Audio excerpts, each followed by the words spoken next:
Hi friends, please subscribe to Amravati Media and press the bell icon for more latest updates. Chandrababu నిర్ణయం టీడీపీని ఎటువైపు తీసుకెళ్తుందో. ఆంధ్రప్రదేశ్ ముఖ్యమంత్రి చంద్రబాబు యువతరానికి ఇచ్చిన ప్రాధాన్యతను సీనియర్ నేతలకు కూడా ఇవ్వాల్సి ఉంటుంది. లేకుంటే భవిష్యత్తులో రాజకీయపరమైన ఇబ్బందులు తలెత్తే అవకాశాలున్నాయి. ఇప్పటికే తెలుగుదేశం పార్టీలో సీనియర్లు పదవులు లేక ప్రాధాన్యత లభించక తమలో తాము అసహనాన్ని అణుచుకుంటున్నారు. చంద్రబాబు మాత్రం సీనియారిటీతో సంబంధం లేకుండా పనితీరుతోనే పదవులు లభిస్తాయని నిర్మోహమాటంగా చెప్పేశారు.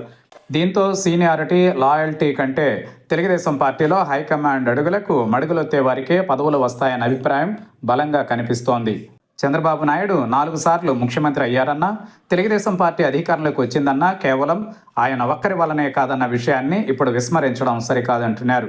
పదవులు ఇవ్వకపోగా తగిన గౌరవం ఇవ్వకపోతే సీనియర్ నేతల్లోనూ పార్టీ పట్ల అంకిత భావం దెబ్బతింటుందన్న భావన ఎక్కువగా వినపడుతోంది. అయినా ప్రస్తుత పరిస్థితులలో చంద్రబాబు లెక్క చేసే పరిస్థితుల్లో లేరు.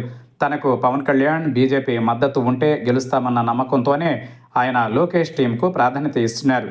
ఇప్పటికే గుర్రుగా ఉన్న కొందరు నేతలు మాత్రం పదవులు తమకు దక్కుతాయన్న ఆశతో ఉన్నారు. కానీ వారికి పదవులు లభిస్తాయన్న ఆశలు రోజురోజుకు అడుగంటిపోతుండటంతో పార్టీకి ప్రయోజనం చేయకపోయినా నష్టం చేయడం పెద్ద పని కాదన్న విషయం సోషల్ మీడియాలో చర్చ జరుగుతోంది. అభివృద్ధి, సంక్షేమం సమపాళ్లలో తమ పాలనలో ఉంటుందన్న చంద్రబాబు పదవుల విషయంలోనూ సీనియర్లు, జూనియర్లను సమంగా చూడాలని కొందరు కోరుతున్నారు. పార్టీకి ఇంతకాలం వారి సేవలను విస్మరిస్తే రానున్న కాలంలో టీడీపీ పట్ల అంకిత భావంతో పనిచేసేవారు కనిపించరన్న కామెంట్స్ ఎక్కువగా వినిపిస్తున్నాయి. చంద్రబాబు ఇటువంటి నిర్ణయాలు ఎప్పుడు తీసుకోరని, ఈసారి మాత్రం ఆయనలో మార్పు స్పష్టంగా కనిపిస్తుందని ఒక సీనియర్ నేత ఆవేదన పార్టీలో ఉన్న పరిస్థితికి అద్దం పడుతోంది. చంద్రబాబు ఇప్పటికైనా జాగ్రత్త పడుకుంటే రానున్న కాలంలో భారీ మూల్యం చెల్లించుకోక తప్పదు.